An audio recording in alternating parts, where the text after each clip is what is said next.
Happy New Year! Happy New Year! From the Flawless team.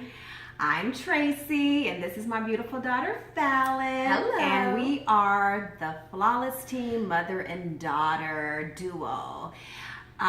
We are co-owners of Flawless Weddings and Events, and we have we're here drinking coffee. That's right. And we would like to provide any types of tips you're interested in, just in general. Also, our company is Flawless Weddings and Events, just in case you're wondering where Flawless comes from. That's where it comes from. And we're just here enjoying, hanging out. Also, we just recently, sorry to cut you off, we just recently launched our podcast, so we're super excited about that. We'll have that information in our bio. And we decided to start a YouTube channel. Yeah. Is that what it's called? Yeah. Actually, she's been wanting me to do a YouTube channel with her for a long time. We should do videos, and I'm like, okay, sure. Sure. Yeah, because we used to do the exercise video. I used to go over to her house, and she used to try to train me because her husband is a physical trainer.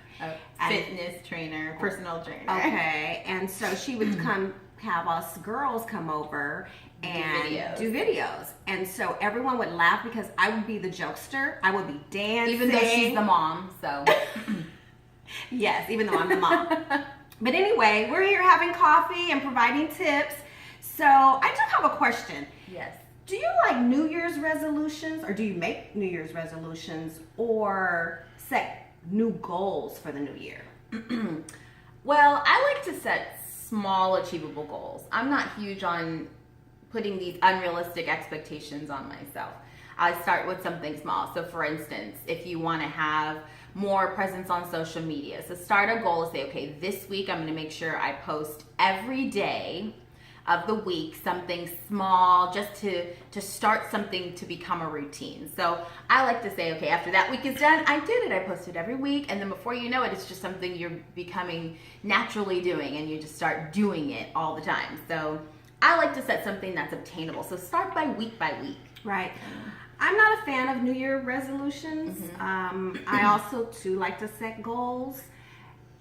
But I feel like a New Year's resolution is making a promise to yourself or making a promise to someone else. And I feel like I will be lying to myself and lying to the breaking person. Your promise. Breaking my promise. So Right. I don't want to make a New Year's resolution. I'd rather set goals for myself and go through the process of accomplishing the goal. It could be daily, weekly goals. Yeah, absolutely. You know, like for me... like get up out of bed and do your hair goals.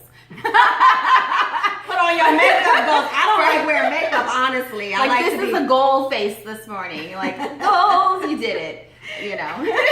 I see you have your breakfast with Tiffany's cup. I do, and so I think your New Year's resolution was to be even more bad and bougie than you already are. Kind of bad, kind of bougie. No, I think I'm going to be blessed and bougie in 2018. There you go. How about that? How about Okay. that?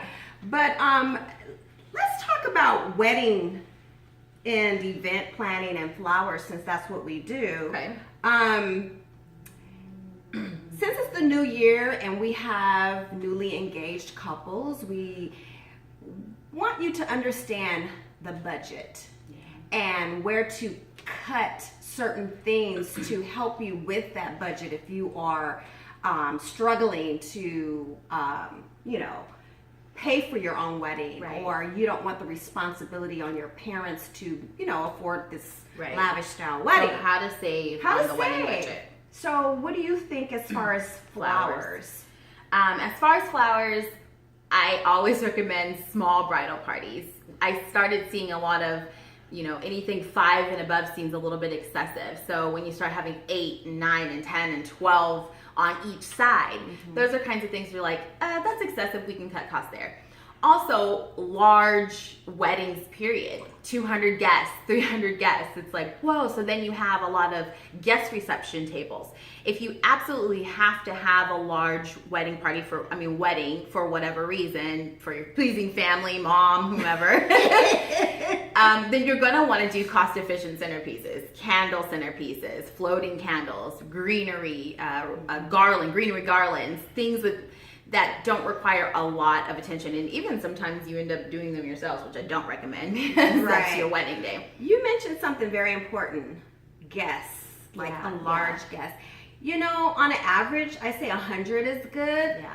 But, you know, even if you can cut back from 100, maybe, you know, 75 or 80, Right. that cuts Small costs. intimate weddings. Small intimate weddings and receptions, because you can also just have a ceremony and a cocktail reception. Correct.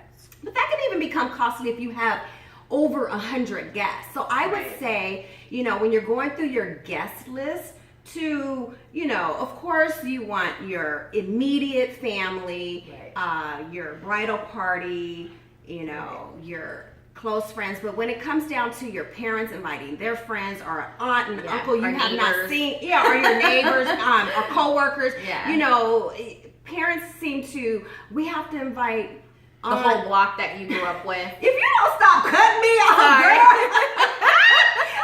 I'm just adding to. She just cut me off because I'm trying to get my point across. Okay. But you know, parents, they would invite, you know, cousins of a cousin of a cousin, and you know that's just not fair Her to family you. invites cousins of cousins. I'm just That's kidding. not true. That's not true. Okay, I know how to say no, and I know how to say to the hell to the no. Right, Okay, right. And I don't think nobody would mess with me when I get mad. But anyway, but I just say really pay attention to your guest list, and don't have, you know, 15, 20 tables. Right. You know, that's Yeah. a lot. That's a lot. So. Yeah. Until next time, I think All we're done, right? Let me That's finish right. my coffee. Let me get a go. Mm. Cheers. Thank you for joining. We'll see you next time. And